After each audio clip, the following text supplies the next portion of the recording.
Hello, everybody. Welcome to this week's edition of Vishal and Company. This week, Vishal and TK are going to chat about all things Federal Reserve System. We have special guest Joseph here with us today to talk about the rebranding of cryptocurrency, Defy coins, which I'm excited to hear about because I have no idea what that is, and the real value of NFTs. And last but never least, we have Galen to chip in with his sassy 2 cents. I am the resident not finance person to ask questions and keep all of them in check if they start making not a lot of sense for my non-industry friends tuning in. All right, Vishal, all yours. All right, thanks, Maddie. So we had the highly anticipated Federal Reserve meeting this week. It did go by, and we'll talk about the aftermath of the Fed rate decision. Of course, not many people were expecting any sort of change in monetary policy. However, expectations, I believe, were a bit higher because last week we did have the European Central Bank increase their asset purchasing program to address the big elephant in the room, which we will talk about in just a minute.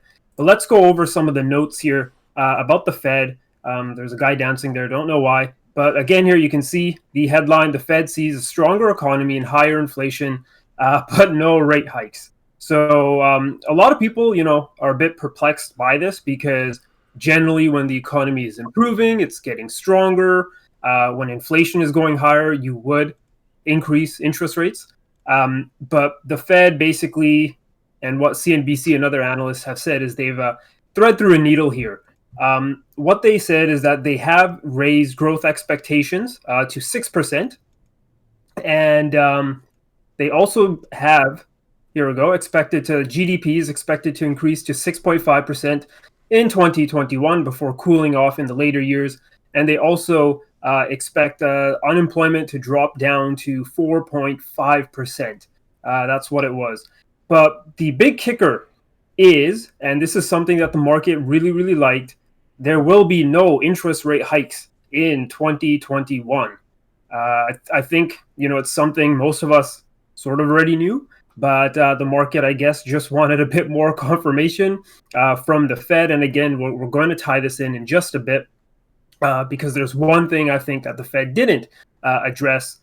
But basically, what the Fed did say is if we are going to increase interest rates, we want to see inflation steadily above 2%.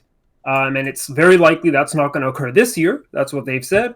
But they want inflation to be steadily above 2%. And when you see that, when you see the data tell you that, then the market will know that, okay, we are thinking of reversing and, getting back out of dropping QE. So we're going to drop the asset purchasing program, taper off, and start hiking rates. So one big change, and I guess this is now going to be an issue for, the next few months, I'm guessing maybe around fall time, is this. So this is the dot plot, and really all the dot plot is it just shows you where Federal Reserve Committee members believe interest rates are going to be in the future. So as you can see here, the March meeting, which just occurred a few days ago, dot plot shows that 4 Fed officials now see interest rate hikes in 2022, and now 7 Fed members see interest rate hikes in 2023. This is up significantly. So the 4 Fed officials now seeing a hike in 2022. There was only just one member who voted for a hike back in December of 2020.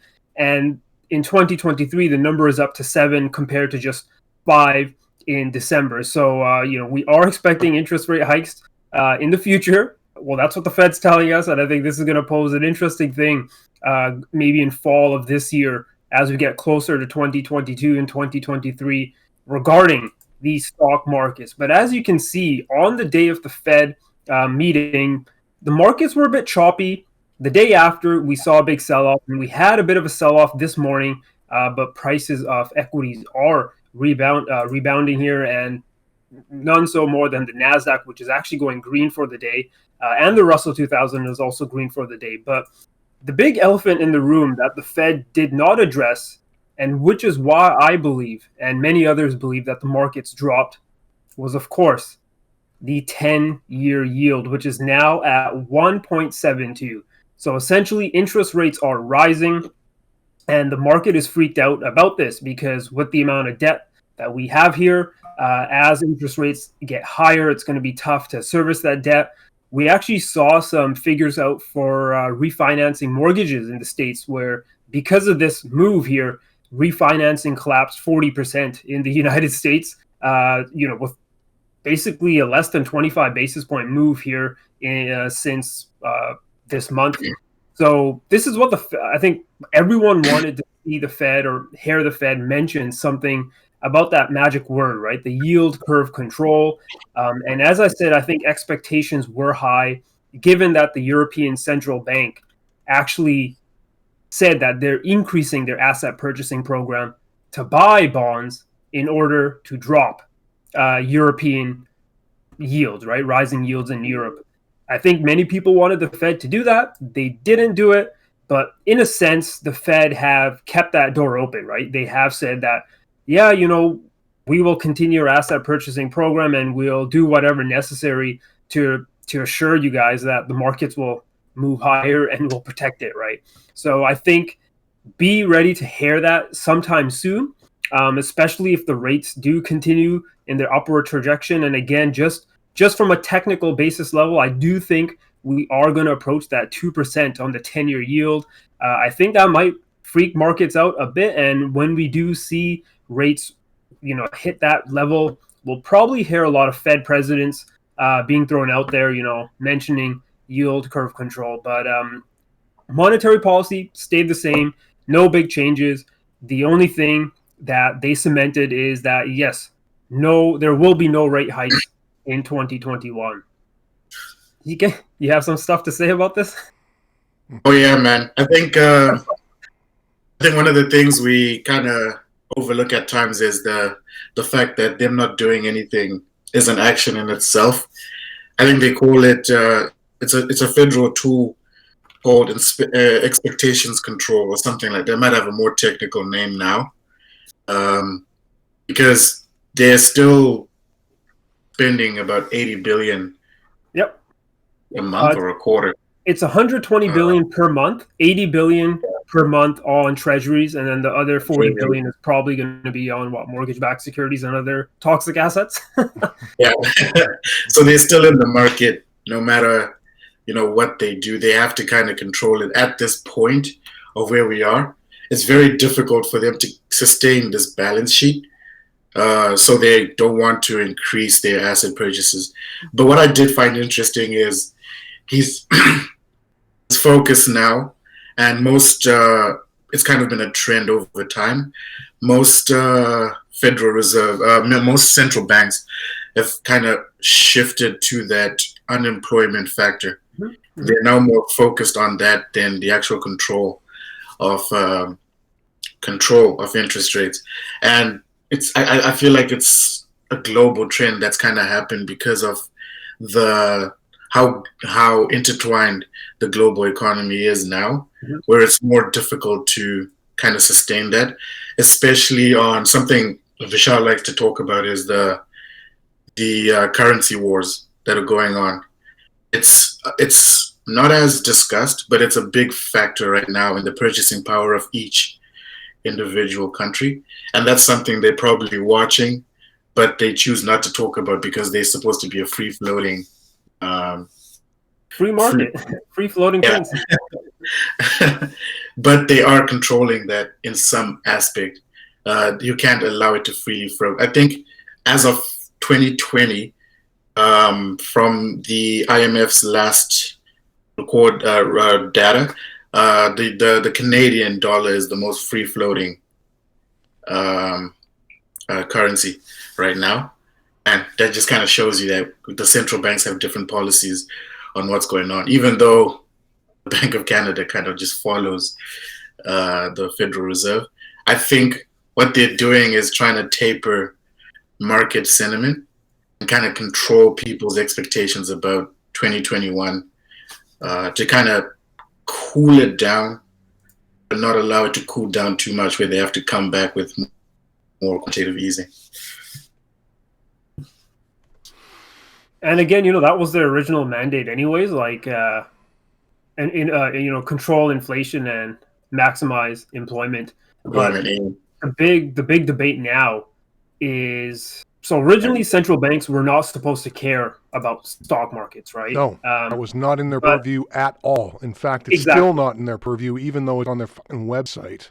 Yep, and this is the thing, right? The argument now is the Fed doing, monetary policy, looking at employment and inflation, or do they look at the stock market and then get their signals from the market and try to choose their rhetoric and words correctly to ensure that markets do not take a big hit?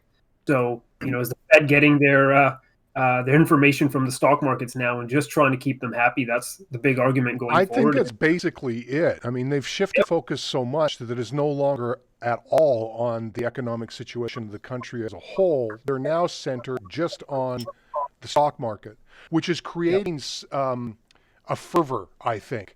Over the last 12 months, we've had about a 2,000% increase in activity in penny stocks. The only other time in history, at least in modern history, that we did this was right before the Depression, 1929. Remember that? Everybody, you couldn't make money anywhere, so the only way you get it is speculating on the market. And that's what everybody did. They just jumped right in, and the whole thing fell apart. Sure.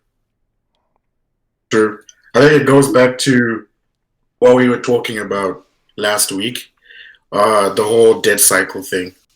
And people trying to find new ways to preserve their wealth. Although a lot of the activity is in the stock market, it's because of the narrative around stocks at the highest highest gaining asset in 10 years or whatever. But if you notice now, more and more people are moving to what they like to call alternative assets, like playing cards, comic books, digital works of art, and then other stuff like that kind of preserves wealth at the same time, but is more of a gamble. So, well, see, that's the thing, right? The only way to keep the money in the situation is to become more metaphysical with it, more esoteric, like to develop something derivative. No pun intended, or pun intended, right? I mean, we're always seeking that, but it doesn't mean that it's a legitimate way to make cash. That's true. I enjoy is basically what we've gone to now. Yeah, I like the argument for, like, playing cards and comic books and stuff, because technically that is a hard asset in a way that you own it fully. You own it 100%. You can touch it, you can feel it, you own it 100%. You have no debt on it, and it's not easy to remake or reprint. So technically, it is a hard asset, and that's, I think, what you want to look for to preserve your wealth, right? That's true. Absolutely. I think something that is actually real. The NFT thing still doesn't, and I'm sorry, Joseph, I'm just stepping right into this thing when we're going to be talking about this later. But the idea that this NFT thing is somehow keeping the value for you seems counterintuitive. Because here you are, you own a clip. I mean, I suppose in after effect you could sue for ownership, but if everybody has ownership over everything, who's going to have the power to sue NBC? Right? They'll take that clip no matter what. Some punk owns it somewhere else. I doubt that there's going to be any sort of real recompense for the idea of ownership. I think right now it's mostly just to make money, right? So I could just reprint, Tesla's ridiculous fucking meme that he made that he's going to sell as an NFT. I could reproduce that 100 times. Where is the value in encapsulating that within an NFT? Just somebody else buying it off you at a higher price. Basically, yeah. And if we want to get into NFTs and we want to start saying these are the things and they need to be there, and yes, it's a good, in a certain way, method of keeping intellectual property in the ownership of those who have it, right? So in that tone, Mr. Musk, since you're such an NFT promoter, the fact that you've gone and gleaned all this data from your drivers over these past 8 years or however long you've got your vehicles on the road and not once recompense them or apply to the government for the actual official ability to turn on autopilot in your vehicles, then perhaps you do not own that data. Maybe you should start paying for that data. Perhaps you should start paying for my driving and paying for the people that are driving around me. Let's put some reality here, right? If he's going to start squawking about NFTs, that's where they should be put. Joseph, what do you think about this? Well, for the most part, honestly, I'm just kind of laughing at all the hype surrounding this. I mean, if you have a look deeper into what the technology is, you see these people are only really scratching the surface, maybe even 10% of what the actual value of what this emerging, technology actually provides. But I mean, like, that's the nature of market hype, isn't it? I mean, most people don't take a look at it; they just look at what they can generate the most, fervor for. Oh yeah, Joseph, what about this? What's your take on this? What's your take on this? Morgan Stanley now becomes the first big U.S. bank to offer its wealthy clients access to Bitcoin funds. Well, I kind of figured it was inevitable, to be completely honest. I mean, it was just for the longest time, it was a matter of looking at the asset, waiting until it gets big enough. It's like waiting for a company to get big enough so it gets on your index. Mm-hmm. And that's pretty much the same way I see Bitcoin and Morgan Stanley getting involved. I mean, Morgan Stanley has had their own, I think it was Morgan Stanley who had their own cryptocurrency. Like, did they develop their own stablecoin? I'm not sure. I could take a look at that. I'm looking at it now. JP Morgan, stablecoin. Right, it was JP Morgan, not Morgan Stanley. But yeah. JP Morgan, okay. I was getting too mixed up. I do cryptocurrency. I don't know what this is. No, that's totally cool. So that came out in October, huh? Yes, indeed.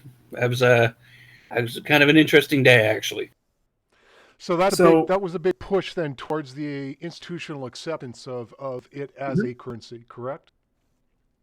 Yes, indeed. That's exactly what this is. I mean, it was just a matter of time. It was just a matter of waiting for it to get big enough, and then we would start seeing large institutions getting involved. I mean, we have the ICU who controls the New York Stock Exchange, who had their subsidiary back to start offering futures contracts last year. I figured, honestly, it was just a matter of time before we started seeing bigger companies like this. Yep. So two of the companies that are mentioned here are Mike Novogratz Galaxy Digital, and then also Galaxy Digital FS Investments, they're Bitcoin company. Sorry, Galaxy Digital is another company that actually started a little while back. 4 or 5 months ago, I think they started going on about their mandate, which was to dress up Bitcoin in a suit and tie and take her down to the institutional investor. And that was basically what they were trying to do. So my take quickly on this is, now that the banks are in it, having some experience with investment funds and that kind of stuff, basically the reason why institutions couldn't invest in crypto, and I'm saying maybe they were privately or secretly, I don't know, but the reason why they couldn't was because there was no depositor insurance, right? If you made money on Bitcoin, right, you don't know if any of these big crypto exchanges actually have the money to pay you out. And even if they don't necessarily have to pay you out, because they could just take the money and run, and you won't get anything because, again, there's no depositor insurance. So, to tell your clients that, hey, we're investing in this asset, we don't know if we'll make the money when we profit off of it, but this is it. But basically now, if banks are getting into cryptos and Bitcoin, I expect regulations coming, and that will allow for depositor insurance, which will bring in institutional money. And it's sort of a institutional money, but then it will also have a huge impact on the market itself, meaning there'll be a grand consolidation. Yep. Right. Yep. So I think the strange role, like the little strange paradigm here, is it's going to be positive because it's going to bring a lot of money to the crypto market, because obviously there's a lot of money on Wall Street. However, the original purpose, of cryptocurrencies was the whole decentralized, aspect, right? We're away from Wall Street. We're not part of Wall Street. We're doing our own thing. So the hardcore, even though they're still investing in it. Sorry, I'm jumping in here. Even though they're still investing in it, it's not yet functional. Let's put it that way. It's still just an asset. Right? We can't complete transactions in any kind of time that would actually allow us to really do commerce with it. Right? It's nowhere near the credit card rates, and it will take a long time. Am I correct in this, Joseph? 10 minutes. It's 10 minutes per block now. 10 minutes per transaction? Yeah, to get loaded Visa down and locked in. Yeah. Why are people Visa using this? process is like See, that's the thing. 75,000. Nobody's buying their coffee with Bitcoin for So no one's buying basically, their morning coffee with like a hundreds of thousands of a Bitcoin. Yeah. If someone's buying something with Bitcoin, they're probably buying a large ticket item like a house, whereas 10 minutes is not going to carry. Yeah. well, And there was a yes and no. That's in a personal transaction and very isolated, because really the whole thing that was being sold about Bitcoin was the fact that we didn't have to worry about currency exchanges anymore. Right? The transaction was instantaneous. So the 10-minute delay in the international transaction results in currency problems. So until they can speed up the transaction, it will be no better than any other way of finalizing the settlement. Why is That's already the a question transaction rate itself. so slow? Sorry, what's that? What is making it so slow? Well, Joseph, do you mind if I step in here, or do you want to handle this? Yeah, go right on ahead if you want. And please correct me, because I'm most likely going to get the beginner's version. Basically, what happens with the Bitcoin stuff in the blockchain, every transaction is lumped together and then encoded into a block, essentially, figuratively, of information that is encrypted and cannot be taken apart, can be examined, and all transactions are transparent. That's the ticket. And what this was supposed to do in the terms of international finance, up until now, you commit a deal that's cross countries, it could take days to close. Banks have to open, people have to talk to each other, exchanges start to fiddle around here and there. So there was always this bit of a problem about sealing deals on an international level. Bitcoin offered the idea that you could instantaneously do the transaction, thus eliminating a currency exchange. The problem was, you're in a currency that doesn't really have an exchange rate that is established or stable. Yeah. That makes sense. TK, do you have thoughts on this? Sure. Who? Sorry, was it me? Yeah, you. I interrupted you earlier. Yeah, I think it's I think the whole thing is just is a long-term phase that's going to phase out eventually, because well, with most phases, because if you were to try to put it in a category of institutional buying would go, because most of the buyers who've been in the market right now are some corporations in the tech space, so the Bitcoin miners and some of the companies that are trying to leverage off Bitcoin in other ways. Those people are, like Joseph is saying, are focusing on the technology of it. And sometimes there's speculation in their stock because they do own crypto assets as well as a hedge, but as a hedge. So it's not an investment for them. It's just to protect their balance sheet, essentially. And Morgan Stanley introducing it into wealthy people's portfolios is probably not under the mandate of an investment. It's under the mandate of a hedge. And a hedge is still an investment action. Right. But it's not an investment. No, sorry. It's an insurance policy, essentially.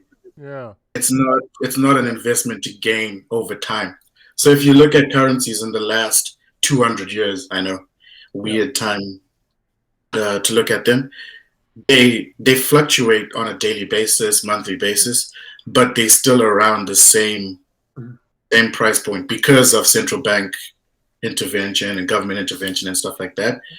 Some are more stable than others, China, and you can't have that in a hedged asset. And institutional investors will look at that and say, okay, we can buy 10 to 20% of our portfolio in it as a hedge, but we can't make an investment if it's not under our investment mandate. There's a paper that was published by Berkshire Hathaway's Bridgewater Associates a few months ago, the largest hedge fund in the world, and he was talking about that essentially.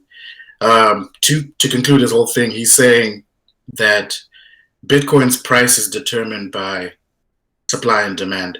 But because we know that Bitcoin has 21 million hard-coded coins, I think it's 21 million. Yes. The supply is known, meaning the demand for it is what determines the price. And who is demanding the coin currently is corporations, certain institutions, and retail buying. And the retail buyers are a large proportion of that. Only recently have other people started getting into it, the Morgan Stanleys, etc. But they all have a mandate that is not it's not investment, it's either speculation or hedge. It's either people are saying, this is the new gold, the gold currency, it's the new digital gold, or people were saying it's the new digital gold, but are really in it to make money. Yeah.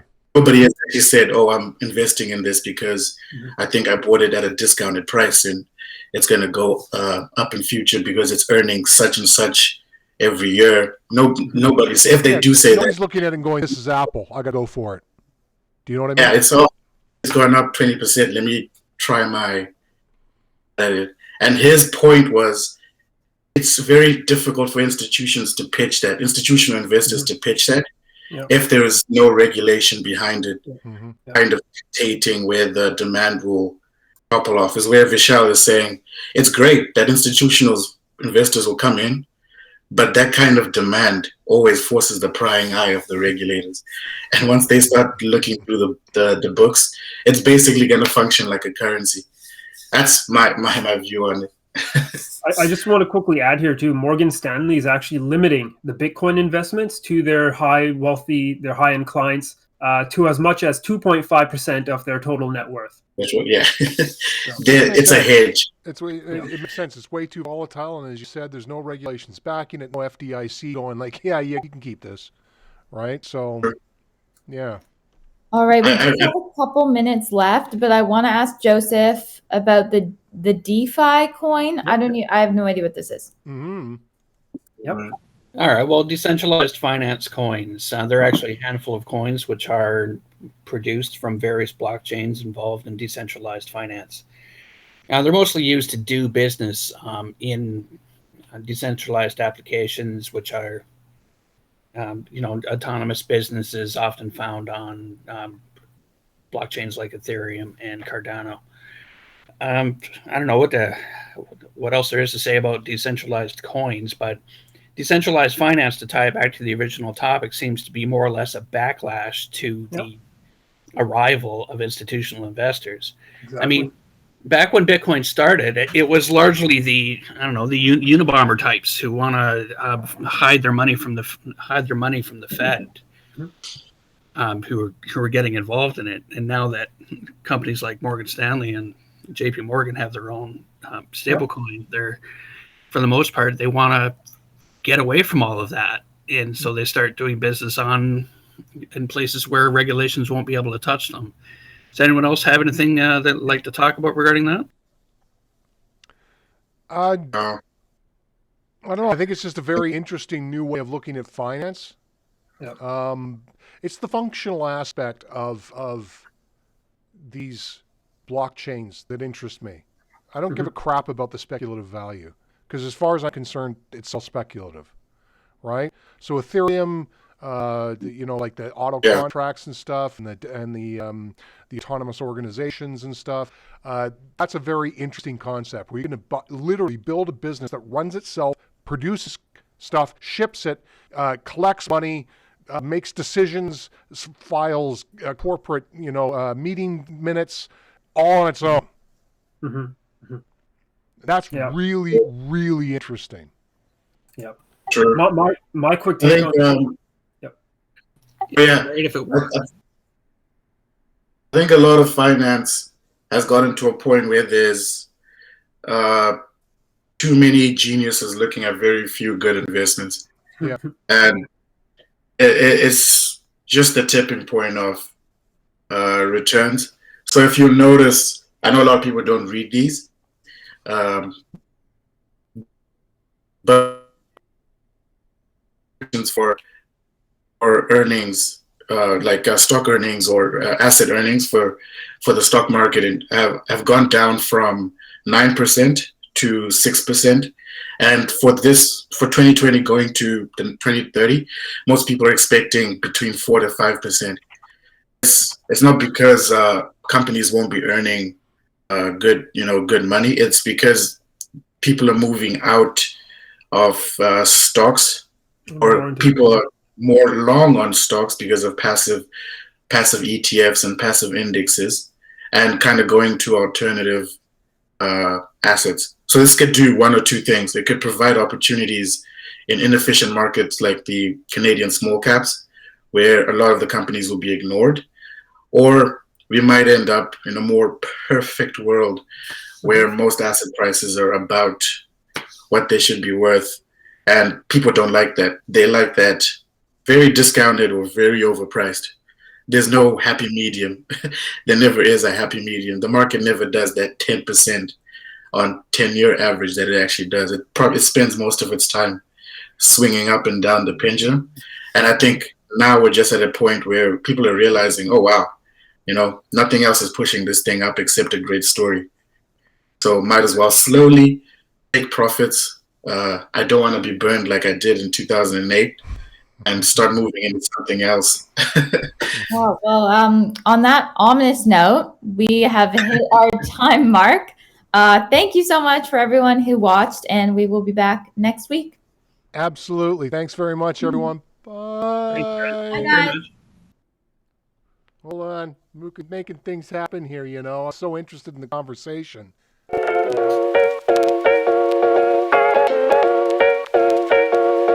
You should be arrested by the SEC. That's all I care about.